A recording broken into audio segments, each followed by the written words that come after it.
असं अनेकदा होतं नाही का? लग्नासाठी सगळं अगदी ठरल्यासारखं वाटतं, पण ऐनवेळी काहीतरी बिनसतं. स्थळ चांगलं असतं, होकारही जवळजवळ नक्की असतो, पण गोष्ट काही पुढेच सरकत नाही. यामागे एक असं कारण लपलेलं असू शकतं, ज्याकडे आपलं सहसा लक्षच जात नाही, आणि ते म्हणजे आपलं स्वतःचं घर. अगदी खरंय. विचार करा, स्थळ, शिक्षण, पत्रिका, स्वभाव सगळं काही जुळतं, पण कुठेतरी माशी शिंकते. यामागे केवळ नशीब किंवा व्यक्तींचे दोष असतात असं नाही, तर आपण ज्या वास्तूत राहतो तिथली ऊर्जाही तितकीच महत्वाची भूमिका बजावत असते. तर मग हा अदृश्य प्रभाव म्हणजे नेमकं काय आहे आणि तो आपल्या आयुष्यावर, विशेषतः लग्नासारख्या इतक्या महत्त्वाच्या निर्णयांवर कसा परिणाम करतो? चला, आज आपण हेच सविस्तर समजून घेऊया. आपल्यासाठी घर म्हणजे काय? 4 भिंती, एक छत, बरोबर. पण खरं तर आपलं घर त्यापेक्षा खूप जास्त आहे. ते एका जिवंत ऊर्जा क्षेत्रासारखं आहे. या घरातली प्रत्येक वस्तू, प्रत्येक कोपरा, प्रत्येक दिशा एक विशिष्ट प्रकारची ऊर्जा तयार करत असते, आणि आपण नकळतपणे त्या ऊर्जेच्या प्रभावाखाली जगत असतो. आणि याच ऊर्जेचा अभ्यास करणारं शास्त्र म्हणजे आपलं वास्तुशास्त्र. हे काही आजचं नाहीये, तर एक प्राचीन भारतीय विज्ञान आहे, जे आपल्याला सांगतं की आपल्या घराची रचना आपल्या आयुष्याच्या प्रत्येक पैलूला कशी आकार देऊ शकते. आता ही साखळी बघा, ही खूप इंटरेस्टिंग आहे. सगळं सुरू होतं घरातल्या ऊर्जेपासून. बघा, घरातली ऊर्जा चांगली म्हणजे सकारात्मक असेल तर आपले विचारही स्पष्ट आणि सकारात्मक होतात. त्यातून चांगल्या भावना निर्माण होतात, ज्या आपल्याला योग्य कृती करायला प्रोत्साहन देतात, आणि मग शेवटी त्याचे परिणामही चांगलेच मिळतात. याउलट ऊर्जा नकारात्मक असेल तर सगळा क्रम उलटा होतो. म्हणजे मूळ कारण आपल्या घरातच दडलेलं असू शकतं. बरं, मग आता थेट आपल्या मुद्द्यावर येऊया. या वास्तू ऊर्जेचा आणि लग्नात येणाऱ्या अडथळ्यांचा नेमका काय संबंध आहे? तर आज आपण काय काय बघणार आहोत? आधी आपण हा अदृश्य प्रभाव समजून घेतला. आता आपण वास्तू आणि लग्नातले अडथळे यांचा संबंध पाहू. त्यानंतर ईशान्य, आग्नेय, नैऋत्य, वायव्य आणि हो, सगळ्यात महत्त्वाची उत्तर दिशा. या दिशा कशा महत्त्वाच्या आहेत ते बघू, आणि मग शेवटी यावर काय करता येईल यावरही एक नजर टाकूया. चला तर मग सुरुवात करूया 2 अत्यंत महत्त्वाच्या दिशांपासून. एक दिशा जी आपल्याला विचारांमध्ये स्पष्टता देते, आणि दुसरी जी आपल्या व्यक्तिमत्वात एक प्रकारचं आकर्षण निर्माण करते. पहिली दिशा आहे ईशान्य. असं समजा की ही आपल्या घराचा मेंदूच आहे. ही देवांची दिशा मानली जाते, आणि हीच आपल्याला आयुष्याबद्दल एक क्लिअर विजन, एक स्पष्ट दृष्टिकोन देते. मला माझ्या आयुष्यात नक्की काय हवं आहे ह्या प्रश्नाचं उत्तर कुठेतरी याच दिशेच्या ऊर्जेशी जोडलेलं आहे. आता विचार करा, जर याच महत्त्वाच्या दिशेला पसारा असेल, जड सामान असेल किंवा अगदी शौचालय असेल तर काय होईल? साहजिकच विचारांमध्ये गोंधळ उडणार, व्यक्तीला नात्याची, जबाबदारीची भीती वाटू लागते.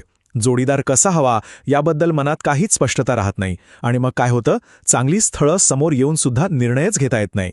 आता ईशान्येनंतर वळूया आग्नेय दिशेकडे. ही दिशा आहे शुक्र ग्रहाच्या प्रभावाखाली. आणि शुक्र म्हणजे काय? प्रेम, सौंदर्य, नातेसंबंध.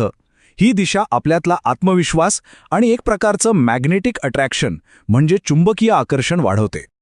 आता बघा, आग्नेय म्हणजे अग्नी तत्वाची दिशा, आणि इथे जर पाणी आलं म्हणजे विहीर किंवा पाण्याची टाकी, तर काय होणार? अग्नी विझणार. याचा सरळ परिणाम होतो आत्मविश्वासावर. आत्मविश्वास कमी होतो. काही वेळा तर अहंकार इतका वाढतो की व्यक्ती फक्त स्टेटस आणि प्रतिष्ठेच्या मागे धावते, आणि समोरच्या माणसातले चांगले गुण तिला दिसतच नाहीत. मग आकर्षण निर्माण होणार तरी कसं? ठीक आहे, तर आता आपण पुढच्या 2 दिशा पाहूया. एक दिशा जी नात्यांना आणि आयुष्याला स्थिरता देते, आणि दुसरी जी आपल्या आयुष्यात नवीन संधी आणि नवीन माणसं घेऊन येते. पुढची दिशा आहे नैऋत्य. ही दिशा म्हणजे आपल्या घराचा पाया आहे, जी अख्ख्या कुटुंबाला एकत्र बांधून ठेवते. धैर्य, स्थिरता आणि कौटुंबिक संबंधांमधला घट्टपणा, सगळं काही या दिशेच्या ऊर्जेवर अवलंबून असतं. लग्नासाठी कुटुंबाचा सपोर्ट मिळणं किती महत्त्वाचं असतं नाही का? तेच इथून ठरतं. पण विचार करा, जर हा पायाच खचलेला असेल तर? म्हणजे या दिशेला खड्डा, उतार किंवा पाण्याची टाकी असेल तर पूर्ण आयुष्यातच एक अस्थिरता येते. करिअरमध्येच सेटलमेंट होत नाही, आणि त्याचा थेट परिणाम लग्नाच्या निर्णयावर होतो. घरातल्यांमध्ये मतभेद वाढतात, आणि लग्नासाठी घरातून जसे प्रयत्न व्हायला पाहिजेत तसे होतच नाहीत. आता पुढची दिशा वायव्य. ही दिशा म्हणजे जणू काही आपल्या घराची खिडकी आहे, जी आपल्याला बाहेरच्या जगाशी जोडते. ही चंद्र आणि वायू तत्वाची दिशा आहे. म्हणजे कम्युनिकेशन, सोशल नेटवर्किंग या सगळ्यासाठी हीच दिशा जबाबदार आहे. अहो, लग्नासाठी योग्य स्थळं मिळायला लोकांपर्यंत पोचावं लागतं ना, ते काम ही दिशा करते. पण जर या दिशेतच काही दोष असेल तर सगळा घोळ होतो. संवादच नीट होत नाही. चांगली स्थळं समोर येतात पण बोलणी फिसकटतात. मनात एक प्रकारचं असमाधान राहतं, ज्यामुळे आलेलं कोणतंच स्थळ पसंत पडत नाही. आणि कधीकधी तर गोष्ट पुढे जाऊन साखरपुडा ठरतो आणि तोही मोडतो. आणि आता आपण त्या दिशेबद्दल बोलणार आहोत जी आपल्या घरात फक्त पैसाच नाही तर आयुष्यातली प्रत्येक नवीन संधी घेऊन येते. आणि ती दिशा म्हणजे उत्तर दिशा.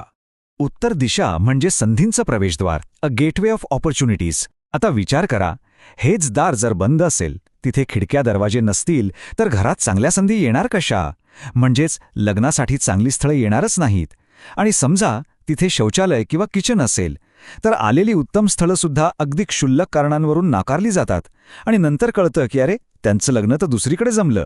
तर आत्तापर्यंत आपण पाहिलं की घराच्या वेगवेगळ्या दिशांमधील दोष लग्नासारख्या चांगल्या कामात कसे अडथळे आणू शकतात. पण घाबरण्याचं काहीच कारण नाही, कारण जिथे समस्या आहे तिथे उपायही असतो.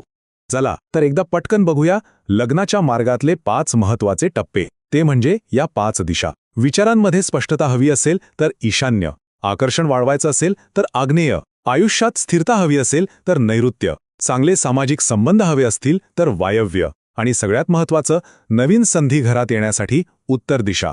या सगळ्या दिशा बॅलेन्स्ड असणं खूप गरजेचं आहे. यावर मूळ लेखाचे लेखक डॉक्टर अभय आगस्ते स्वतः काय सांगतात बघा. ते म्हणतात की जर आपल्या घरात असे वास्तुदोष असतील आणि त्यामुळे शुभकार्यात अडथळे येत असतील तर घाबरून जाऊ नका. एका योग्य वास्तुज्ञाचा सल्ला घ्या, ते दोष दूर करा आणि मग बघा घरात पुन्हा मंगलकार्याची सुरुवात कशी होते. तर मग पुढच्या वेळी जेव्हा एखादी गोष्ट मनासारखी होणार नाही, तेव्हा फक्त परिस्थितीला किंवा नशिबाला दोष देण्याऐवजी एकदा आपल्या घरातही डोकावून पहा. काय सांगावं, आपल्या प्रश्नाचं उत्तर आपल्या घरातल्याच एखाद्या कोपऱ्यात दडलेलं असेल.